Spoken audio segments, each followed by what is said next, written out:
one kettlebell ball, whatever it's called, versus a crappy robot vacuum. Here we go. Oh God. Let's see.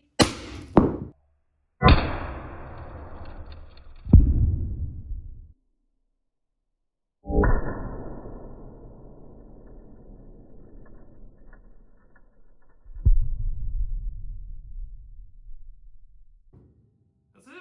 Let's do it again.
Alright guys,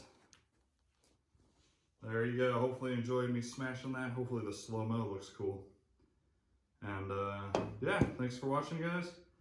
Like and subscribe, and I will see you guys in the next one.